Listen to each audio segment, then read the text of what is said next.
E aí, conectados, tudo bom com vocês? Estamos aqui iniciando mais um Nação Cast e hoje eu bati um papo aqui com o pastor Maico Madureira, ele que tem um projeto de resgate de vidas aqui na cidade de Porto Belo e também pastoreia uma igreja ali em Tijucas. E esse bate-papo foi tremendo, foi sensacional. Deus, ele se fez presente aqui durante a nossa conversa e eu quero já pedir para você curtir, compartilhar para o máximo de pessoas que você puder e não se esqueça de se inscrever no canal. E, gente, vão comentando aí enquanto você estiver assistindo a esse vídeo, comenta aqui embaixo o que você está achando, a sua opinião e seja abençoado com esse bate-papo, com essa conversa. Deus abençoe.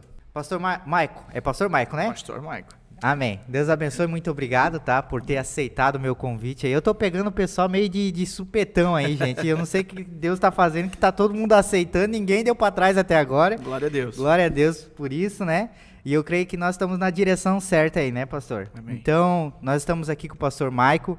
Nós vamos falar um pouco a respeito do projeto Resgate de Vidas, né? Que acontece aqui em Tijucas, na cidade de Tijucas. E também ele vai dar uma pincelada aí para vocês. Se apresenta aí pro pessoal, para quem ainda não conhece o pastor. Então tá bom então, vamos lá. Meu nome é Maicon, né? Maicon Madureira.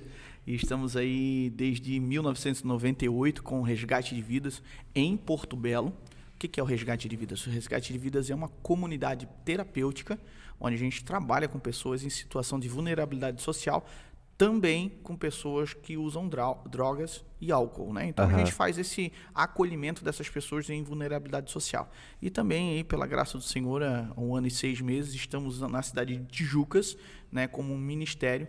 Somos filhos ministeriais ali do Mevan, de Itajaí, e estamos ali com esse novo propósito de anunciar o amor de Deus através da sua palavra, através da igreja, né, em Tijucas também. Show, meu Deus, maravilhoso. E, pastor, eu acho que já está virando de praxe todos os convidados que a gente traz aqui, eu vou começar com essa pergunta.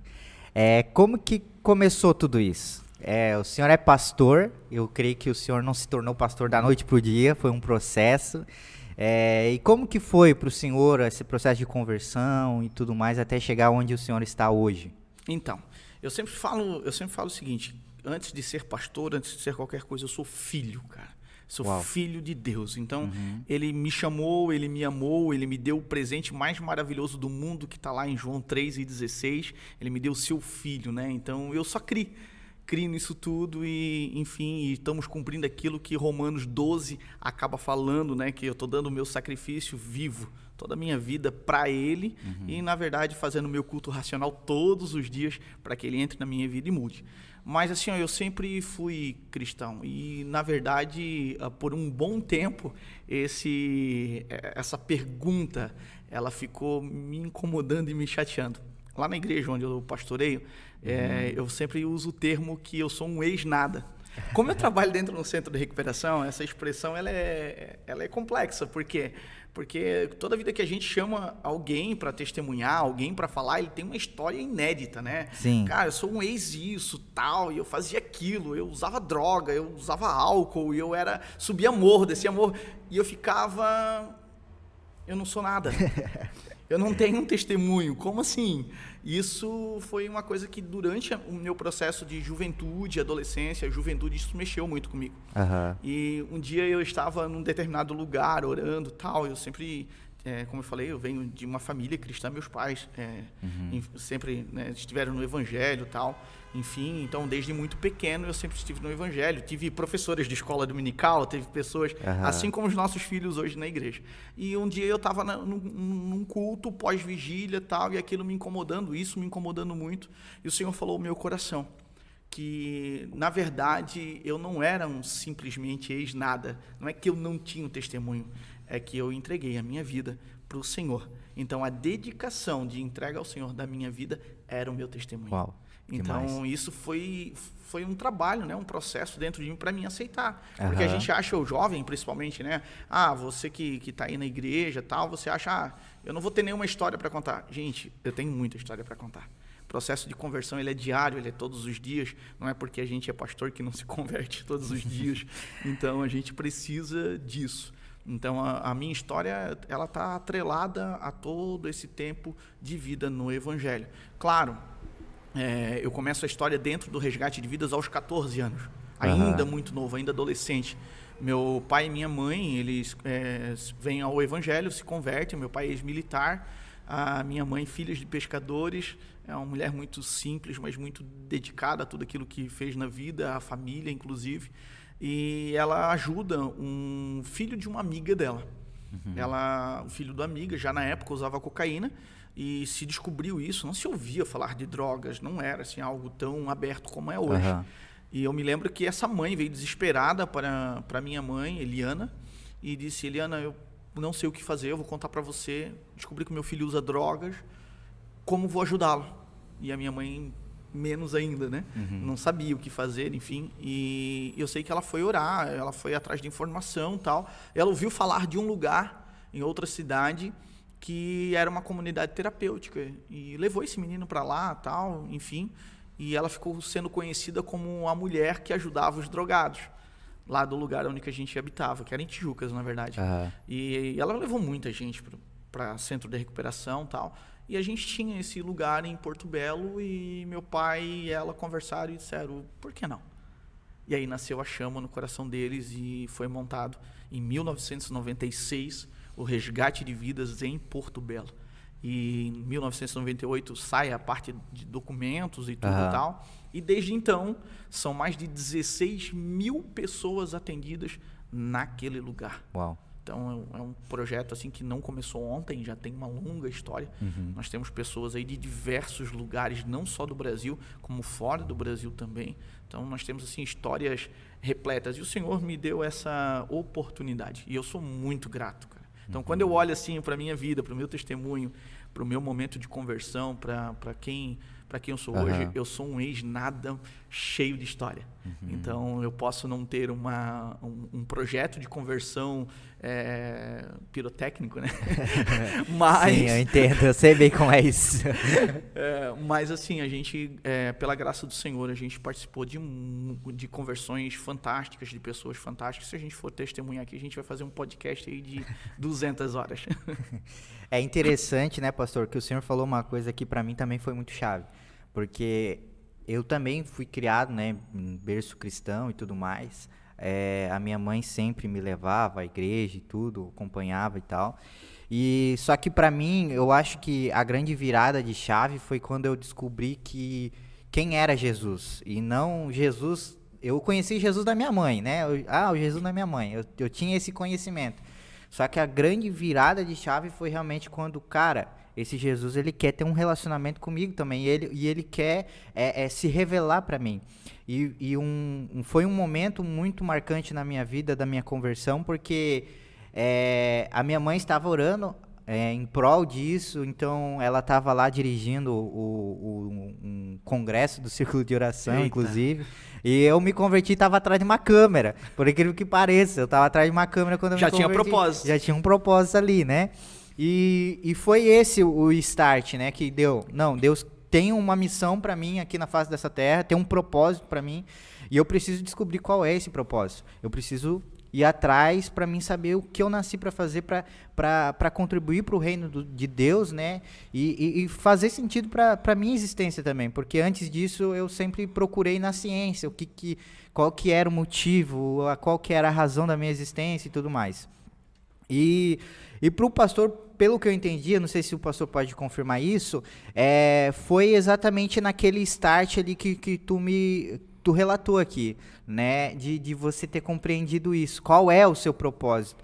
E para ti foi muito mais fácil, ou foi um processo assim, você foi fazendo, até que você entendeu, não, eu nasci para isso, é isso que eu preciso focar na minha vida, é esse o meu chamado, é essa a minha vocação. Mano, assim, ó, eu tenho algumas pessoas que passaram, né, na nossa vida, todos nós temos pessoas muito pontuais, né? Mas eu tenho um camarada que eu amo a vida dele, e ele falou assim para mim quando eu ainda era adolescente. Ele olhou bem nos meus olhos assim, e na época ele pastoreava o grupo de adolescentes. Ele olhou para mim e disse assim: Michael, eu tenho uma coisa para te falar que isso pode mudar a tua vida. Eu olhei assim para ele, ele sempre saía com umas umas frases assim muito da hora, assim, eu gostava demais dele. E ele chegou para mim assim: filho de crente não é crentinho. Filho de crente é cretino. Meu, nossa! Você vai me desviar com esse negócio? O que é? E foi forte aquilo. Porque eu me lembro que, por mais que eu já pertencia a esse grupo cristão, como você mesmo falou, eu conhecia o Deus dos meus pais, o Jesus que a minha igreja falava, tal, eu não tinha me convertido. Eu me lembro que eu já participava dos grupos em si, né, grupo de adolescente, enfim, eu sou músico, então eu já tocava na igreja, tal, e eu não tinha aceitado Jesus. Isso foi um soco em mim. Eu sempre falo muito nisso, sabe? Eu tive alguns socos na minha vida. E esse foi um dos socos assim, mais importantes. Porque quando eu olho para ele me informando que eu era cretino por estar na igreja e não ter entendido que eu precisava ser filho e não sou um servo, eu precisava ter esse entendimento dentro de mim, de trazer Deus como um pai, Deus para um relacionamento e não apenas só crer nele, né? Entender o que era João 3:16 na minha vida, entender que Deus me deu tudo que ele tinha de melhor, cara, que a gente tem essa informação, né? O melhor de Deus ainda está por vir. Não, já veio, foi o filho dele. Daí nossa, eu quero isso. E aí a gente entregou a vida para ele e tal, e o processo, mano, como você falou, foi instantâneo? Nada é instantâneo. O processo ele é até hoje, ele é diário, né? Então a gente teve um monte de altos e baixos. Claro que teve momentos de a gente olhar tudo e dizer, não, cara, não sei, mas é isso. Sim, eu até falo isso muito dentro do centro de recuperação, inclusive na igreja também, em mensagens, a gente não tem problema de tu, às vezes, se sentir fraco. Não tem problema de você se sentir triste. Não tem problema, muitas vezes, de você pensar em desistir. O problema está em efetuar os atos. Entende? Então, porque a Bíblia vai falar que nós temos o nosso dia mal. Sim. O problema é tornar todos os dias mal.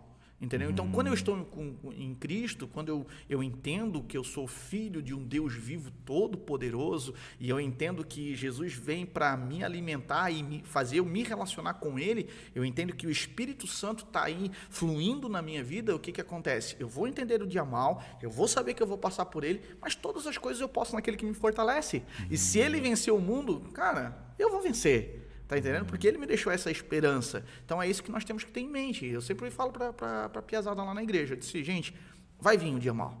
Entendeu? Só não dá continuidade. Deixa que esse dia passar. Se der, vai pra cama, dorme, acorda que o novo dia vai começar. E o Senhor vai agir nas nossas vidas para que, né, isso se torne diferente. Então o processo de conversão para mim ele é diário por conta disso. E a Bíblia fala, né? A Bíblia vai falar que Jesus, ele nos traz a salvação, que nada mais é do que esse relacionamento com Deus, só que ele deixa uma informação muito importante. É como se ele batesse no peito e dissesse, cara, eu sou o caminho, eu sou a verdade e eu sou a vida. Se eu sou o caminho, para que serve um caminho? O caminho serve para trilhar, é uma caminhada que a gente tem que fazer nesse caminho. Então, assim, vida de crente, cara, vida cristã não é uma vida parada, não é uma vida que você vai resolver ela de um dia para a noite, não, é uma vida de novidade, entendeu? E a gente tem que entender isso. E durante esse processo, essa caminhada, durante esse caminho, a verdade vai sendo estabelecida, porque ele é o caminho, mas ele também é a verdade, para que a gente tenha essa vida que ele fala que é dele também. Então, assim, é um processo muito louco, o processo de conversão. Por isso que ele não é um processo instantâneo. Porque não existe uma varinha de condão que você chega lá na igreja, eu vou lá na Nação do Reino, vou lá no Resgate de Vidas e você vai receber uma varada de condão na sua cabeça e pronto. Nasceu uma auréola na sua cabeça e tudo mudou. Não é assim. Não é assim. É uma caminhada mesmo, como o senhor disse, né? Um processo.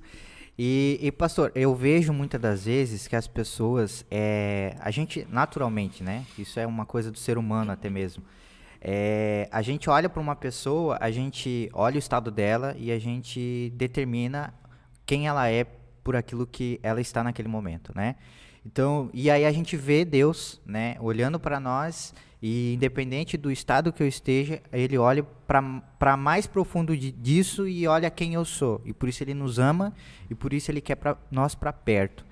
E eu vejo que o trabalho que vocês fazem, um trabalho missionário, na verdade, resgatando essas vidas, envolve muito disso. De o senhor, principalmente, ter essa visão de olhar a pessoa com aquilo que ela é de verdade. Tirar realmente aquelas vestes, aquela capa que ela tá sobre ela realmente e olhar para o verdadeiro ser, aquele é meu irmão, sabe? E como foi isso? Como que o senhor identifica isso? É um processo ou às vezes é um chamado mesmo, uma vocação de Deus? Porque eu digo que o trabalho missionário é um trabalho árduo, difícil, né? Porque você vai lidar com diversos tipos de pessoas, né? E ali principalmente a gente vai falar um pouquinho mais como que funciona esse projeto, até para quem estiver em casa entender como que funciona isso. Esse amor, sabe? Eu conheço pessoas assim que são... É um dom de Deus isso, sabe? Ver ali o caído na rua, ver a pessoa, a prostituta, vai lá e quer abraçar, quer ajudar, e sabe? A gente vê que isso é um dom mesmo, né, de Deus. E como foi para o Senhor isso? Foi algo que foi crescendo, esse desejo de ajudar o próximo, de estender a mão, de olhar para além daquilo que estava diante dos seus olhos e ver que aquela pessoa é sim um filho, uma filha de Deus, assim como o Senhor? Vamos lá. Primeiro a gente tem que ter a ideia do seguinte, cara, a gente tem que ser como Cristo foi. Sim. Correto? Então, primeira coisa que você tem que tirar da tua vida, preconceitos. É a primeira coisa, não tem como trabalhar. E eu falo isso em qualquer campo missionário, a partir do momento que você se entrega ao Senhor, a vida cristã ela tem que ser rodeada disso. Ah, pastor, mas não é claro que não é fácil, e por isso que a gente tem a Sim. Bíblia para nos ensinar e nos guiar. Mike, a vida toda você quis fazer isso? A vida toda você... Não, porque imagina só, eu venho de uma família, né? Meu pai e minha mãe iniciaram esse projeto, são mais de 16 mil atendimentos, são aí 25 anos de história. Então eu vi muita coisa. Sim. Eu vi muita coisa. Então eu vi muita coisa, chegou uma hora que eu olhei e disse, eu não quero isso para mim. E eu ainda era jovem, eu fui fazer faculdade, fui tocar a minha vida, tal, enfim. E, cara, eu não quis isso. Eu olhei para mim e disse, não, eu vou ganhar dinheiro, eu vou sair daqui, eu vou ganhar dinheiro, vou trabalhar, vou ser um empresário, enfim, eu vou dar um norte para a minha vida, Sim. para com o meu dinheiro eu sustentar o projeto do meu pai, para que com o meu dinheiro eu possa tirar pessoas da rua, Sim. né? Que nobre isso, né? Só que nós temos um chamado, cara. É verdade. E quando você tem um chamado, não adianta, você pode tentar fazer do teu jeito, mas não funciona do teu jeito. Funciona da maneira que Deus escreveu. Ele é o alfa, mas ele também é o ômega. Ele é o princípio, mas ele também é o fim. E quando ele te prova, quando ele vai conversar contigo, quando ele vai gerar um tempo de intimidade contigo, eu sempre digo isso na igreja, Deus não te prova para ele te conhecer quem tu és, não, ele já conhece você, ele já sabe quem você é. Deus te prova para quê? Para que você se conheça. Isso. Entendeu? Deus não tem que mostrar para mim ou tá experimentando a minha reação. Deus está me cutucando para saber como é que eu vou reagir. Não. Ele está te cutucando para você ver como é que você reage. Então, assim, mano, eu fui atrás, fui estudar, né? E eu aconselho todo mundo vai estudar. É muito importante isso. Não é falando contra isso, ao contrário, é a favor disso. Mas, assim, chegou um ponto da minha vida que eu precisei passar uma régua e olhar para tudo aquilo que eu tinha feito, tudo aquilo que eu tinha construído e ver se estava dentro daquilo que Deus tinha sonhado para mim. E eu cheguei por situações muito complexas. Eu tenho 2 filhos, né? Eu tenho o Daniel de 12 anos e o Natan de 7 anos. E eu estava um dia num determinado lugar e o meu telefone tocou e o meu filho estava passando por uma situação muito ruim, teve que ser levado ao médico. E, enfim, dali passou por uma cirurgia, tudo tal. Só que 2 semanas anteriores, e ninguém sabia disso, eu tinha recebido uma palavra profética sobre a minha vida. E eu não sei se tu vai se identificar com isso, mas tem as irmãs do Coque. Sim. Sabe as irmãs do Coque? Glória a Deus pelas irmãs do Coque. Aleluia. E uma dessas, cara, a irmã do Coque virava para mim, eu já... Nossa. Porque eu sabia para que Deus tinha me chamado. Deus já tinha falado no meu coração. A profecia, ela não vem do nada, não. Deus fala primeiro com a gente, Deus toca no nosso coração, assim, aquilo ali é só algo externo quando você tenta tampar os seus ouvidos. Verdade. Deus te pegando, assim, dando um chacoalhão para abrir os seus olhos. E quando essa irmã, ela veio para mim há 2 semanas anteriores, ela disse assim, ó, se você não voltar para o centro da vontade do teu pai, eu vou levar aquilo que você mais ama. Meu Deus. Na hora, imediatamente, eu sabia que ela estava falando do Daniel, meu filho, que na época eu não tinha o mais novo, ele era o meu filho mais velho, e eu disse, Senhor, misericórdia, Pai, toque em mim. Nele não, toque em mim. Só que a Bíblia vai falar sobre isso. A Bíblia vai falar que ela não vem trabalhar na tua vida só para você, ela trabalha para uma geração. Então, quando eu também saio fora de um propósito, também não é só sobre mim, é sobre a minha geração. Uau. Porque a Bíblia não vai trabalhar só com um propósito local, ela trabalha com um legado, ela trabalha com um propósito geracional. Então, Deus ali estava movendo algo dentro de mim para que eu me tocasse. Porque, lembra que eu falei que tudo começou lá nos 14 anos? Lá nos 14 anos eu estava sentado no altar da igreja, eu estava tocando contrabaixo, lá bem de boa, escondidinho atrás da banda, e uma irmã se levantou e profetizou sobre a minha vida, e disse que a partir de mim, Deus ia mudar uma história na geração da minha família. E que eu iria ser, sim, um pastor, que eu iria ter pessoas, que o Senhor ia me dar para uma igreja, para cuidar disso, sim. Enfim, quando eu tinha 14 anos. E passou, e esse trajeto, muita coisa acontece, o nosso pensamento muda, o coração muda, enfim, muita coisa acontece. E o Senhor precisava fazer algo para que eu voltasse aos 14 anos e lembrasse daquilo. Sim. E eu me lembro que no dia que meu filho foi para a sala de cirurgia, eu disse, Senhor, não foi por barganha, não foi por troca, mas eu disse, Senhor, eu entendo. E a partir de hoje eu não quero mais nada. E eu posso te dizer com toda franqueza, com toda a autoridade que é constituída a mim. Foi o dia que mudou uma chave dentro de mim, foi o dia que eu nunca mais olhei para trás. E eu tenho certeza que foi o dia que eu botei a mão no arado. Então ali eu disse, não, Senhor, não é à toa que tudo isso aconteceu na minha vida. Eu sou formado em serviço social, também sou enfermeiro, e tenho especialidades em independência química e saúde mental. E eu comecei a olhar para tudo aquilo que eu tinha feito durante a minha vida e disse, cara, mesmo eu fugindo, eu estava sendo preparado para o propósito. Uau, Mesmo eu não querendo, as minhas escolhas foram escolhas feitas por Deus e não por mim. Mesmo eu não querendo participar, eu tendo a resistência de dizer, não, eu não vou fazer, Deus dava o jeitinho dele, e as minhas escolhas, as minhas opções, que eu achava que eram minhas, estavam dentro do propósito daquilo que ele queria para a minha vida. Então, eu sempre digo assim, não adianta, cara, você está iscado pelo anzol de Deus, e Deus tem algo muito importante, você vai puxar de um lado, você vai puxar para o outro, ele vai só te dar corda, ele vai só soltar a linha para você, e uma hora você vai se cansar, você vai se render, e Deus vai trabalhar através de você. Tudo é em favor dele, tudo é por ele, né? Então, eu não tenho como explicar de outra maneira. E eu me lembro que nesse dia eu decidi, isso está fazendo 9 anos, 8 anos, 9 anos, mais ou menos, e dali para cá eu decidi, abandonei tudo, larguei tudo. Foi um processo muito difícil, muito doloroso, muito difícil mesmo. Mas nós estamos aqui, estamos fazendo, e o resgate de vidas está lá em pé, continuando. Para ter uma ideia, hoje tem 52 pessoas lá nesse exato momento, lá, recebendo todo o tratamento, recebendo tudo aquilo que a gente oferece lá dentro. Demais. E pastor, agora vamos abordar um tema aqui que eu acho que a gente deveria abordar ele, como se realmente as pessoas não entendessem o que é o projeto, tá?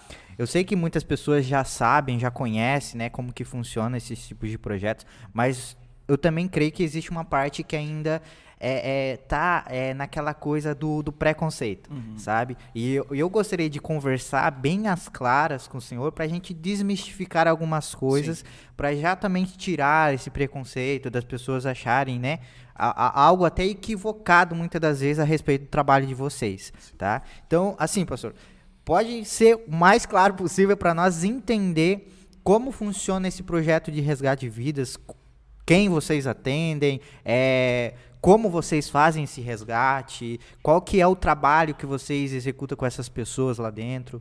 Eu vou contar uma historinha, eu gosto de falar muito sobre isso. E chegou um menino para mim na igreja um dia, em torno de uns 8, 9 anos, e disse assim: pastor, você me conta um negócio a te perguntar? Eu disse: conto, mas você vai falar a verdade? Eu disse: cara, criança, né? Eu disse: é óbvio que eu vou falar a verdade, mas eu já tava com medo da pergunta dele. Ele disse: vocês amarram as pessoas? Aí eu: não, cara, é claro que não. Vocês dão choque nas pessoas? Eu disse: não, onde é que você soube disso? Onde é que você viu um negócio desse? Ele disse: não, que eu vi num filme. Então, o que acontece? As pessoas elas mistificam muito essas coisas, elas não entendem e, enfim, criam ilusões durante, né, na sua cabeça. Então, é muito importante esse bate-papo, essa transparência, para que a pessoa saiba o que é uma comunidade terapêutica. Comunidade terapêutica, na verdade, é um sítio, uma área de terra grande, a qual pessoas estão ali dentro, locadas para tratamento. Como é que funciona a adesão? A adesão é voluntária. Ou seja, se você entrar no Resgate de Vidas hoje, e se você quiser procurar fotos na internet, nós temos o nosso site, resgatedevidas.org. Vamos deixar na descrição pro pessoal. E você pode entrar lá nas nossas redes sociais, você vai ver, tem um lago na frente, tem um escritóriozinho de madeira ali, que é a nossa casa desde da fundação. Você vai ver que não tem muro, não tem cerca, tem um portão na frente só para delimitar os horários, enfim.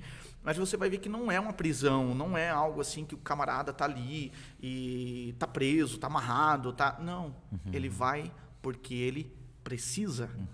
Tem que ter o entendimento da necessidade. Nós não fizemos nenhum tipo de internação, sendo que o indivíduo ele não entenda que ele necessita daquele tratamento, entendeu? Então, assim, nós abrimos um lugar, o lugar é um lugar seguro para eles, não vai ter o contato com a droga, não vai ter o contato com a situação que ele estava vivendo, a sociedade que ele estava vivendo. Por mais que seja uma sociedade de submundo, mas era uma sociedade. E ele não vai ter mais aquele contato. Ele vai estar num lugar sadio, num lugar seguro, num lugar que vai ensinar para eles outras situações, outro modelo de vida a qual ele não tinha vivido ainda. Ou, se tinha vivido, a droga tinha tirado essa oportunidade de vida desse outro modelo de sociedade. Então, a comunidade terapêutica, ela é isso, entendeu? Ela é um lugar agradável. Então, você chega lá, você vai ver meninos trabalhando. Quais são os trabalhos feitos dentro de uma comunidade terapêutica? Hoje nós temos lá a nossa cozinha. Então, nós temos o cozinheiro principal, mas nós temos os auxiliares, que é o pessoal que lava a louça, é o pessoal que arruma a mesa, é o pessoal que, enfim, que ajuda ali nas tarefas da cozinha. Então, é feita uma escala, o pessoal dá o rodízio ali na tarefa da cozinha. Tem um pessoal que limpa o pátio. O que é limpar um pátio, gente? Serviço de casa. Então, vamos lá, ele varre um quintal, ele ajuda, ele limpa, ele guarda, ele amontou a lenha, ele corta a lenha, ele planta na horta, enfim, são atividades manuais durante o dia ali de manutenção desse lugar, que é um lugar de ajuda, um lugar de confiança que a gente estabelece para eles. Eu sempre falo, e inclusive o diretor técnico da entidade, que é meu irmão, eu sou diretor administrativo, ele é o diretor técnico, e o John, ele é psicólogo, é John Leno Madureira, e o John é psicólogo e especialista em saúde mental também. E a gente sempre fala assim que não tem como só andar com a margem do trabalho, não existe tratamento só a pessoa, dando ocupação para a pessoa, ela precisa ter um cunho também, ela ter uma escuta, ela ter um momento onde que ela vai abrir o coração, ela vai conversar sobre as suas angústias, mas, inclusive isso é até uma tese do doutorado, do mestrado dele agora, né, e da formação dele, e ele coloca que é impossível, dentro da psicologia ele coloca isso, que é impossível conseguir uma transformação de vida sem a fé. Uau. Então, assim, ao longo dos 25 anos, nos deu essa autoridade de falar que sem Jesus é impossível. Então, todas as pessoas que estão ali, por mais que tenham uma ocupação, por mais que tenham um tratamento psicológico, por mais que tenham todo um tratamento técnico em cima deles, sem a apresentação desse Cristo a qual nós anunciamos, é impossível a mudança de vida deles. Então, sim, nós temos reuniões diárias, o centro é um lugar evangélico, por mais que atenda qualquer situação. Tá? Nós atendemos diversos tipos de pessoas que pensam de maneiras muito diversas do que a nossa, e glória a Deus por isso.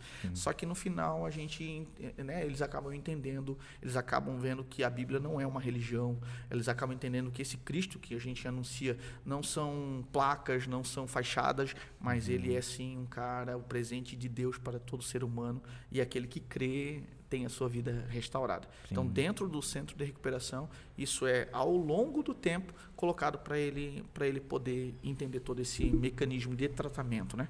Isso falando de ações psicológicas, né? A rotina do centro de recuperação é uma rotina muito tranquila, muito fácil, né? Eles acordam ali em torno de 7h30 da manhã, vão fazer as suas higienes pessoais e tal. Eles têm uma reunião, pela manhã eles vão para o café, do café eles vão para essa reunião que a gente chama de provérbio. O que é o provérbio? Nada mais do que a leitura do provérbio do dia. Dia 10, provérbio 10, dia 18, provérbio 18 e assim por diante. Dentro daquilo é falado não de uma maneira religiosa, mas é dentro de uma maneira natural. Porque o nosso culto é racional. Romanos 12, de novo. O nosso culto é racional. Então a gente faz pensar. Tá, cara, tá escrito aqui dessa maneira. Salomão deixou duas direções para você. Ele falou aqui, se você fizer isso, você vai se dar bem, mas se você fizer isso, você vai se dar mal.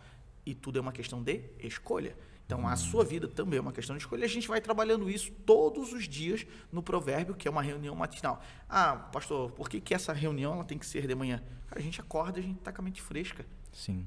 Tá com tudo tranquilo. Depois que vai vir as angústias do nosso dia. São depois que as coisas vão, né, ligando. Então, você tá com a tua mente sadia, ele tá com a tua mente fresca, tá tudo em paz. Então, essa reunião já é realmente para trabalhar essa conduta diária do teu dia. Saindo dali, ele vai para um lugar que a gente chama de laboterapia, que é um momento de 1h30 pela manhã e 2h à tarde, onde ele faz esses trabalhos, a qual eu relatei antes aqui, que é de organização de pátio, enfim, coisas muito tranquilas. Das 11h, a laboterapia encerra às 11h. Das 11h ao meio-dia, ele tem 1h a gente chama hora livre, né? Então, ele vai lavar uma roupa, ele vai tocar um violão, vai ler um livro, vai ler a Bíblia, vai subir para orar, vai fazer o que ele quiser. O momento é livre. Ao meio-dia, é o nosso almoço. Nosso almoço, ele é um buffet montado lá. A gente ensina que eles precisam ter essa dignidade e o poder de escolha, desde sempre.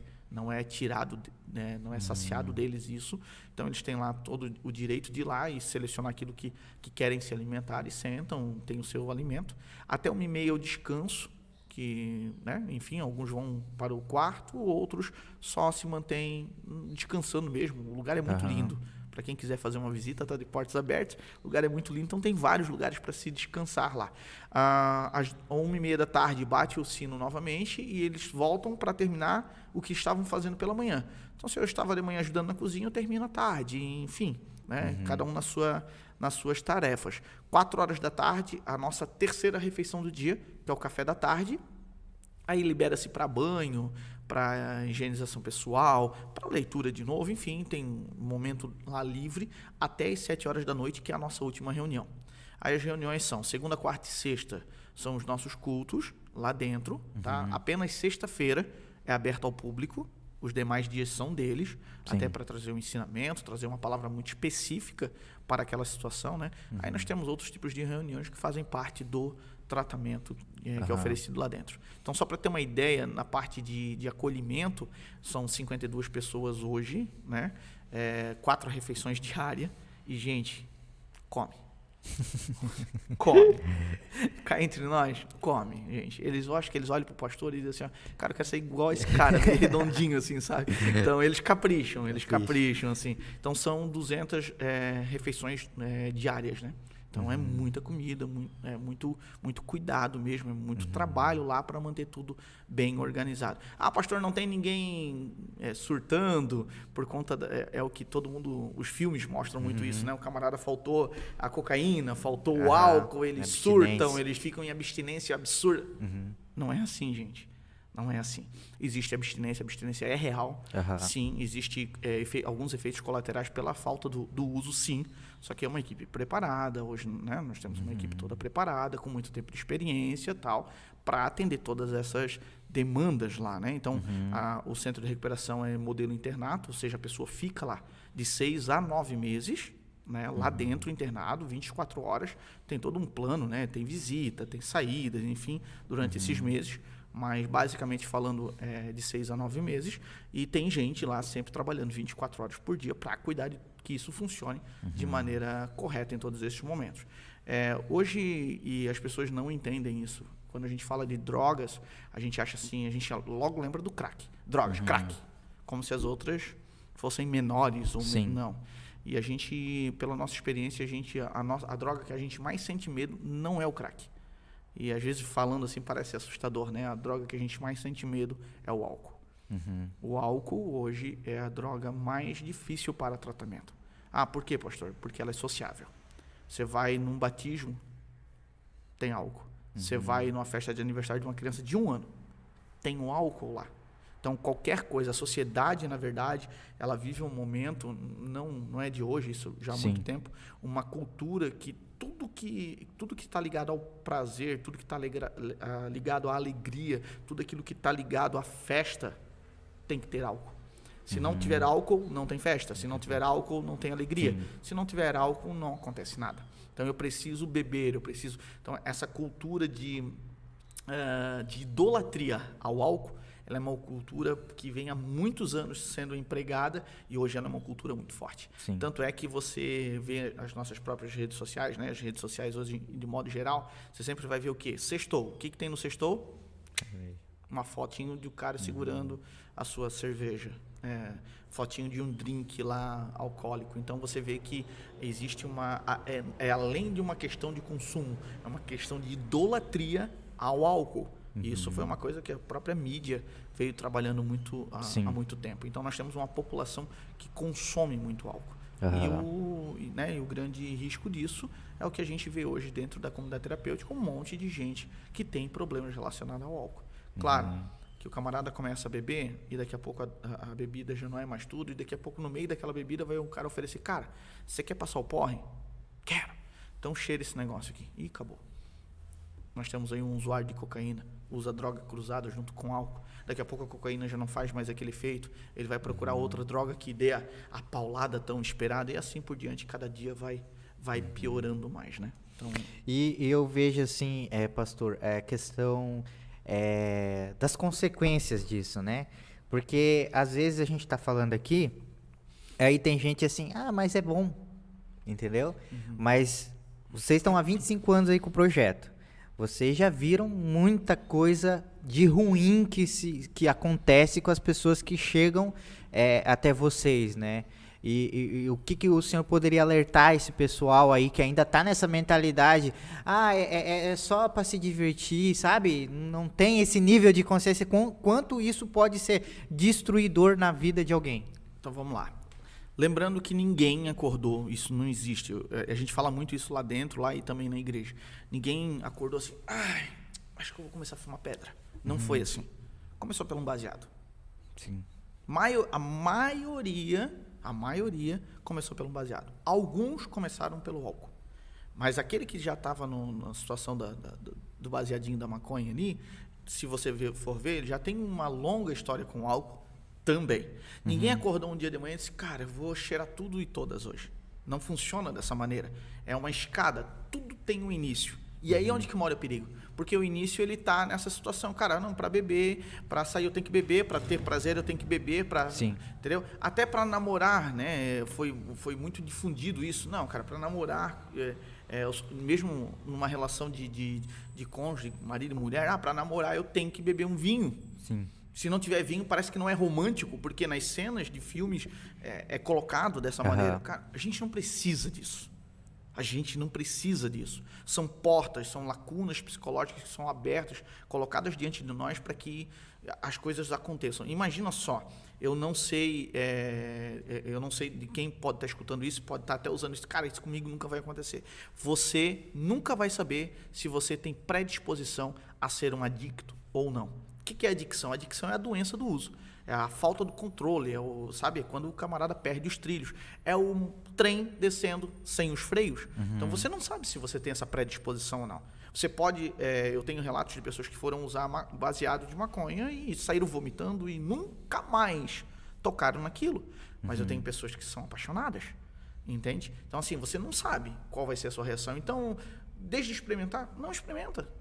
Sim. É o conselho que a gente sempre fala. Ah, mas eu já fui, eu já tô, comigo é de boa. Eu quero te fazer um desafio. Tenta parar. Tenta parar por si só. Não é fácil. A maioria, isso é todos. É um ciclo, né? Todos vão bater no peito e vão dizer, eu deixo a hora que eu quiser. Duvido. Não funciona assim. Precisa de ajuda, precisa de pensamento, precisa de uma ideia fixa mesmo, de dizer que, cara, não tem que pegar nojo daquilo dali. A gente vê gente muito inteligente, gente muito culta, gente que passou por histórias de vidas fantásticas e que lutam contra aquilo. Essa semana mesmo ainda contei sobre essa história lá dentro do centro de recuperação. Tudo começou quando eu tinha em torno de 14 anos, correto? E na outra face da moeda, na face de cá, tinha eu, filho do seu Décio, que era proprietário de um centro de recuperação, crescendo dentro de um centro de recuperação, sendo filho da pessoa que estava tocando o projeto. Do outro lado da moeda tinha um menino de 15 anos, um ano mais velho do que eu, que tinha sua primeira internação dentro de um centro de recuperação, onde o pai dele já tinha morrido na época por conta das drogas, o avô dele já tinha morrido por conta das drogas e o bisavô dele já tinha morrido por conta do álcool, que também é droga. Entende? Então pensa só no modelo geracional. Sim. E ele com 15 anos já tinha a primeira internação. Eu e ele crescemos juntos, ele se internando e eu ali dentro, né, com a minha família. Então a gente cresceu junto. Esse menino tem mais de 25 internações só com a gente. Poxa, como assim? Vocês dão tanta chance? A nossa ideia é fundamentada em Jó, no capítulo 14, no verso 7, 8 e 9, que vai falar que ainda que a árvore for cortada, seus galhos se secarem, as suas raízes se secarem, virá um sopro d'água sobre ela. E ela brotará e ela dará novos ramos, novos galhos, e ela viverá novamente. O que é esse sopro d'água sobre ela? É a presença de Deus, é a presença do Espírito Santo. Então a gente entende que enquanto a pessoa tiver vida, tiver o fôlego de vida, ela tem uma oportunidade, ela tem uma chance. E esse menino cresceu com a gente, 25 anos, 25 entradas e saídas dali de dentro. Só que chegou um dia que algo virou, uma chave virou dentro dele, cara. A gente já não acreditava mais. A gente já olhava e dizia, não tem mais jeito. Mas pelo amor, a gente vai dar mais uma chance e daria mais 200 chances para ele. Enfim. E ele chegou um dia e disse, Michael, eu não aguento mais, cara. Eu já tinha filhos na época. E ele olhou para mim e disse assim, eu vou te mostrar como eu vou largar isso de uma vez por toda, porque eu peguei nojo. Eu nunca mais vou esquecer a expressão que ele usou. Eu peguei nojo. Eu não aguento, ela me vence toda a vida. Eu fico em pé por um determinado tempo, mas daqui a pouco meu comportamento começa a mudar. E daqui a pouco eu vejo, eu estou lá infiltrado. Porque também não pensa que a recaída é só que, que vontade de usar, que vontade. Não. São coisas, fatores que vão acontecendo ao redor e que levam a pessoa ao uso. A pessoa simplesmente diz assim, sabe de uma coisa? Eu vou tomar. Sabe de uma coisa? Eu vou fumar um. Sabe de uma coisa? Eu vou dar um teco. É assim que funciona, não é aquela, eu preciso usar. Não. São fatores externos que te levam ao uso. E ele olhou para mim e disse assim, eu peguei nojo, cara, disse, eu preciso quebrar esse ciclo vicioso da minha vida. E ele realmente quebrou. Hoje ele é formado em educação física, foi campeão de MMA em algumas categorias. O menino está casado, está levando a vida dele em família. Essa é uma das centenas de histórias que a gente tem, mas para entender como não é tão simples assim sair, não é tão simples assim, precisa sim de um esforço, e não existe, assim, eu sempre falo que se existisse um tratamento assim como para tuberculose, que você vai lá e toma uma sequência de medicação por algum tempo, e no final disso você tem um tratamento concluso e você já não tem mais a tuberculose, seria muito fácil, mas não existe isso na dependência química. Na dependência química você sempre vai ser um ex-usuário. Ou você está em abstinência, ou você está em abstinência ou não em abstinência. Entendeu? Não tem como ser eu sou um ex-dependente químico, isso não existe. Você ou está em uso ou você está em abstinência. Simples assim. Então, a pessoa tem que ter esse entendimento. Então, antes de você querer entrar, pense, porque a saída ela é muito difícil. Muito difícil mesmo. E eu estava pensando aqui, o senhor falando da questão de como que funciona a rotina de vocês lá, e eu como trabalho junto com o pastor aí na parte da igreja, administrativa e tudo mais, eu só fico imaginando a questão de estrutura necessária para vocês manterem tudo isso, né? E eu queria saber, para a gente encerrar essa parte da nossa conversa, que eu quero falar um pouco da igreja de vocês também, como que funciona o interno, quando ele escolhe entrar lá? Ele tem que pagar uma mensalidade? Vocês cobram algum valor ou vocês recebem doações das pessoas? Alguma coisa vem, pelo menos, da parte da prefeitura, do governo? Como que funciona essa parte? Cara, essa foi uma das partes que do modelo de conversão pessoal que foi mudado dentro do resgate ao longo de muito tempo. O resgate de vidas, ele não cobra para ninguém se internar lá dentro. O que acontece? A gente, sim, depende de doações, depende da voluntariedade das pessoas, sim. Enfim, né, os recursos chegam até lá dessa maneira mesmo, as pessoas sentem no coração. Como nós temos mais de 16 mil atendimentos, pessoas que saíram de lá hoje também contribuem com a casa, sim. Porque foi bom para mim, hoje eu tenho condições, então eu aposto em outras pessoas. A gente tem muito empresário que foi mendigo de rua, muito. E, assim, é regado de histórias, histórias muito fortes, muito bonitas mesmo, sabe? Então, o que acontece? O resgate de vidas, ele não cobra nenhuma mensalidade. Por quê? Porque a gente entende o seguinte, assim, o camarada ele já foi destruído pela droga. O nicho de pessoas que a gente atende é o largado mesmo, é o camarada que já tentou tudo muitas vezes. Então, sim. Quando ele chega lá, já pensou eu colocar um impedimento nele, e esse impedimento está na questão de dinheiro? A gente tem uma fala que a gente diz que onde Deus aponta, ele paga a conta. Então, a gente leva isso muito a sério. Então, o que acontece? A pessoa ela chega no resgate de vidas hoje, não é o fator financeiro, não é o fator se ele vai conseguir contribuir ou não, que vai abrir uma porta para ele, tá? E sim, se existe a vaga. Se existindo a vaga e existindo a vontade da pessoa internar, obviamente ele vai ter essa vaga, tá? Claro, como eu falei, existe uma estrutura, essa estrutura ela tem um limite de atendimento, que é 52 pessoas, tá? É o nosso limite de atendimento hoje. A gente não pode atender mais do que isso. Então, por essa longa história, acaba sendo até dificultoso. A gente queria ter hoje condições de ampliar o trabalho, de melhorar a estrutura, aumentar a estrutura para atender mais, mas infelizmente a gente não consegue. Na questão de prefeitura, governo, o resgate de vida já teve sim ajuda financeira. A gente aprendeu muito com alguns órgãos, só que o que acontece? Esses órgãos desengessam o nosso trabalho. Vou tentar dar um exemplo rápido aqui para você entender. Se hoje eu pegar qualquer centavo, seja ele municipal, estadual, federal, eles vão me dar um checklist de atendimento. Ou seja, as pessoas que eu atender, elas têm que estar dentro desses enquadros. Gente, e às vezes é um absurdo. Por quê? Às vezes o pedido é RG, CPF, título de eleitor com a última votação em dia. O cara está morando na rua. O cara não tem documento. E eu não posso atender. Tá entendendo? O cara, daí eu tenho que preparar toda uma documentação, tal, pré-estabelecer essa documentação para poder aceitar o cara. Então, é um engessamento que não permite a gente tratar. Entendeu? Então, assim, o que a gente fez? A gente abriu mão. Cara, viver pela fé não é fácil. A gente abriu mão. A gente já teve isso, mas a gente abriu mão para viver exclusivamente por doações. Então, sim, a gente fala, a gente mostra, a gente coloca em redes sociais, a gente fala do nosso trabalho para quê? Para que as pessoas possam olhar e dizer, cara, eu não consigo estar lá, mas eu quero contribuir para que esse trabalho continue. Então, a gente se coloca, né, para que as pessoas possam olhar o trabalho, entender o trabalho e contribuir. Mas se a família tem condições, ela vai ofertar. Entendeu? Ela vai ofertar. Eu quero estar lá, tal, e eu tenho sim uma condição de ajudar. Beleza.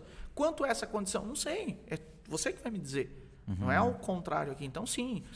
Oferte, sim, contribua com a casa. Tem gente que leva a cesta básica. Tem pessoas que levam roupas. Tem pessoas que... Essa semana agora a gente recebeu uma ligação e um irmão de outra igreja, tal, enfim, eles conhecem o nosso trabalho há muito tempo. Ele disse, pastor, tô com um monte de toalha de banho aqui e eu lembrei de ti. Eu disse, não foi você que lembrou. Foi o Espírito Santo, porque a gente tá precisando. Ele disse, pá, tô levando aí agora. O cara saiu lá de Bombinhas e veio e trouxe pra gente. Tá entendendo? Então funciona desse modelo. É nesse modelo que a gente acredita. A gente entende que cada situação que vai se abrindo, Deus vai colocando. A gente está agora vindo para cá, vindo para esse podcast. A gente recebeu uma mensagem agora de texto de um projeto de um banco local da nossa cidade, né? Não vamos fazer propaganda aqui, mas ele mandou uma mensagem dizendo, olha, um projetinho social que vocês mandaram, projetinho para aquisição de 2 computadores que a gente precisava lá, foi aprovado. Show. É isso. Glória a Deus. É nisso que a gente entende. Claro que a gente vai aproveitar todas as possibilidades que a gente entende que é Deus abrindo, colocando pra gente, desde que não ingesse o trabalho. Porque a nossa ideia desde o começo, desde que o Resgate de Vidas nasceu, o Resgate de Vidas não foi aberto. Resgate de Vidas nasceu. E desde o momento do seu nascimento, a nossa ideia sempre foi, bateu no portão, é porque Deus mandou. Então tem que abrir o portão e tem que dar um jeito de atender. E com essa ideia já são mais de 14 comunidades terapêuticas que saíram de dentro do resgate e estão fazendo seus trabalhos pensando da mesma forma do que a gente. Glória a Deus.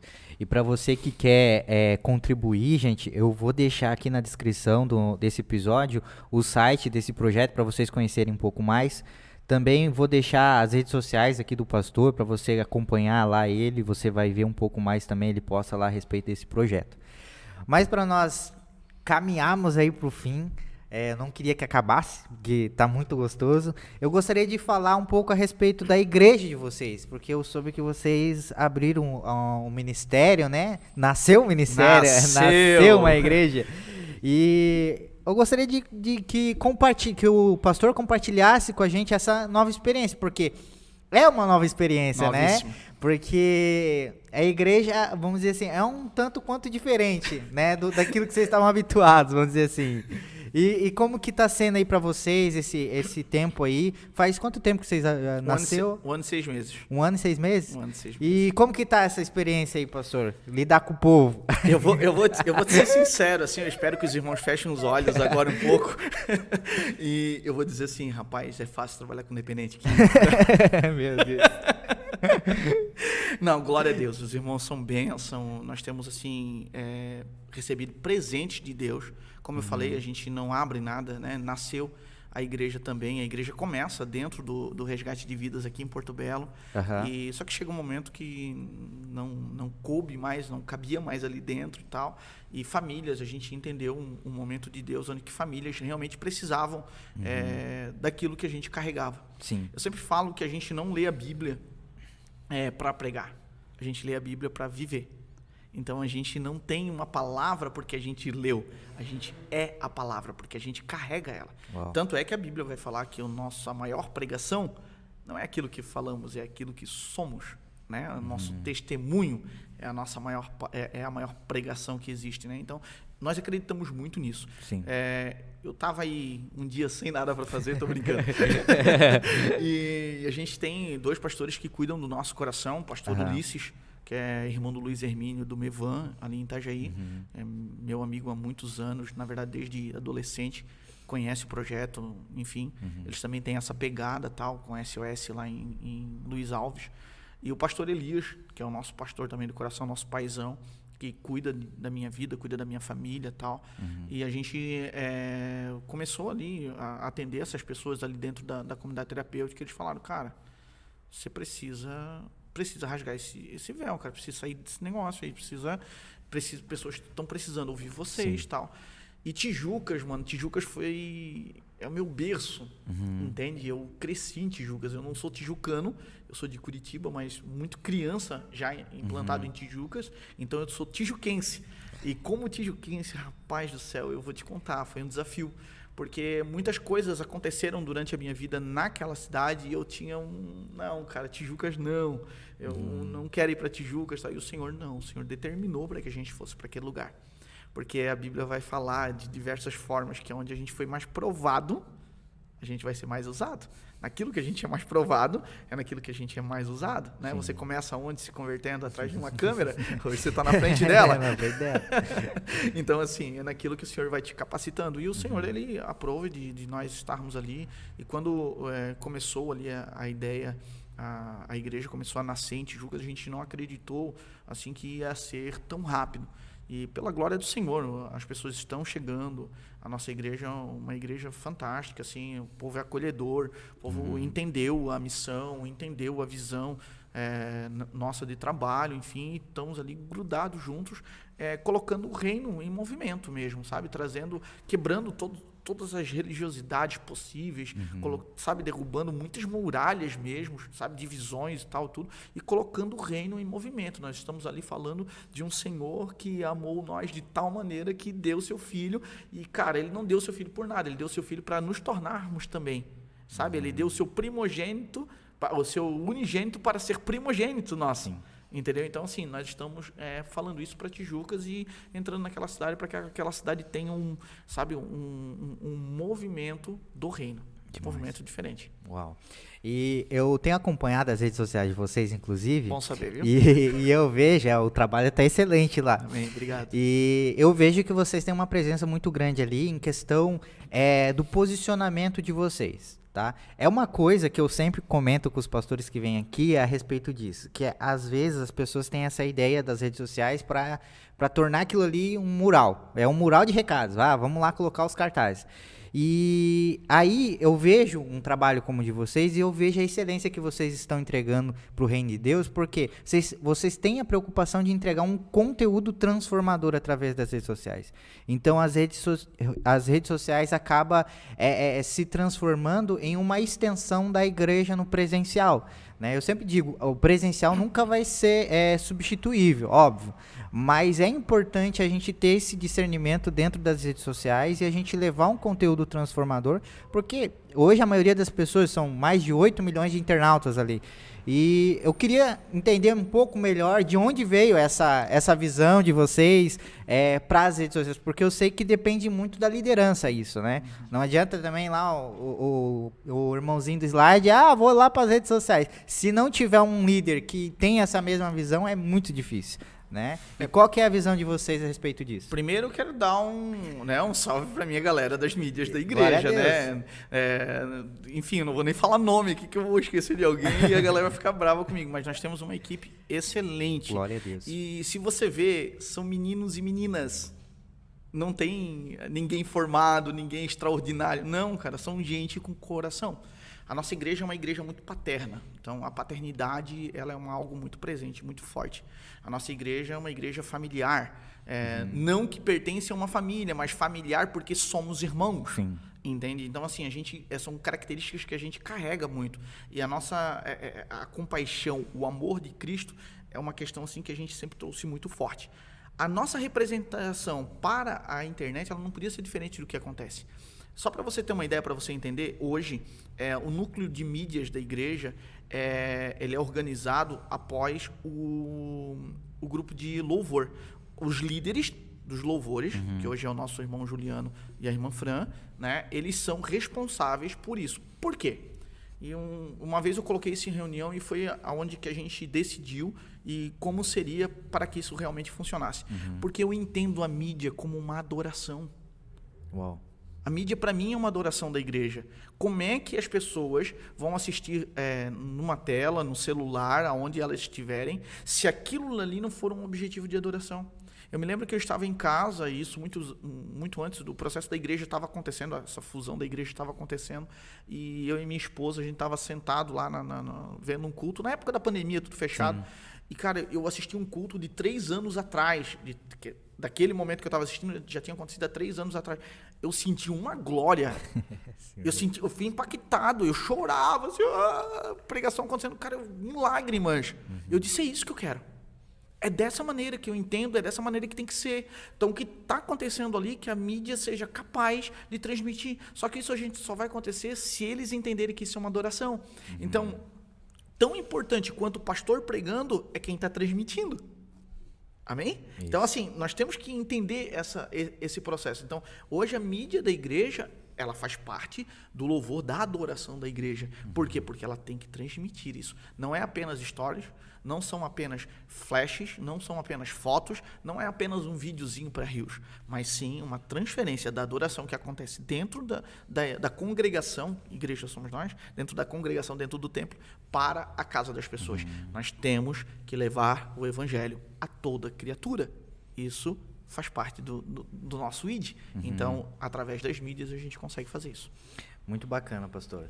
Bom, o papo foi excelente, foi demais. Eu quero agradecer, tá, a tua presença aqui. Muito obrigado por ter nos dado esse apoio, essa confiança de estar aqui hoje, conversando sobre esses diversos assuntos, que eu tenho certeza que vai ajudar muitas pessoas a entender o projeto de vocês, e eu tenho certeza que também vai trazer muita contribuição para aquilo que vocês fazem. E eu creio que Deus pode utilizar, sim, essa conversa para fazer isso acontecer, tá? A gente está aqui reunido para a glória de Deus, Amém. né? E eu gostaria que o pastor se despedisse aí do povo, deixasse as suas redes sociais também, as redes sociais da igreja, que agora eu vou ganhar uns créditos lá com o pessoal da mídia lá. Viu só? Ele puxou legal vocês aí. Não, glória a Deus. Eu que sou grato, na verdade, pela tua vida. Obrigado por ter feito esse convite. Eu creio, sim, na nossa geração, eu creio, sim, que a gente foi chamado para algo muito especial. Nós estamos movimentando o reino de uma forma muito especial, a qual não tinha acontecido ainda. Somos, sim, a geração que vai trazer um avivamento, não aquele avivamento que solta a tampa da panela, mas que faz cair o fundo dela, entende? O nosso apóstolo Luiz Hermínio fala muito sobre isso. Então, eu creio, sim, nessa geração, e nós estamos se entregando para isso, e eu sou grato a Deus por ter te conhecido. Amém. E você ter esse espaço aqui para transmitir o amor de Deus de uma forma tão linda. Então, muito obrigado. Glória a Deus. Quero colocar, né, tanto as redes sociais da igreja, quanto a igreja, quanto ao resgate de vidas à disposição. Né? Nós temos outros trabalhos lá sociais dentro da igreja também, onde que o maior é o resgate de vidas ali com 52 pessoas hoje internadas lá. Então você entra lá na descrição lá, eu creio que vai estar tudo lá, Vamos deixar lá. @MaicoMadureira, né? PR, Maico Madureira, isso. Eu esqueço sempre do PR. Vai estar sempre lá. Resgate de vida, gente. Se botar lá na internet, lá, resgate de vida, você vai aparecer Porto Belo, vai aparecer Tijucas, e tá tudo aberto, tudo escancarado para vocês fazerem parte dessa grande família. Amém. Muito obrigado, pastor. Glória a Deus. Obrigado também, tá? Bom? Deus abençoe. Bom, pessoal, por hoje é isso daí. Esse episódio ficou muito bacana e eu espero que você já esteja nos ajudando aí, compartilhando, curtindo e se inscrevendo, porque, de novo, eu vou falar, a gente tá vendo, vocês estão assistindo e vocês não estão se inscrevendo. Se inscreva aí, gente, para ajudar a gente a alcançar mais vidas, mais pessoas com esse conteúdo transformador, tá bom? Até a próxima semana, Deus abençoe. Fui!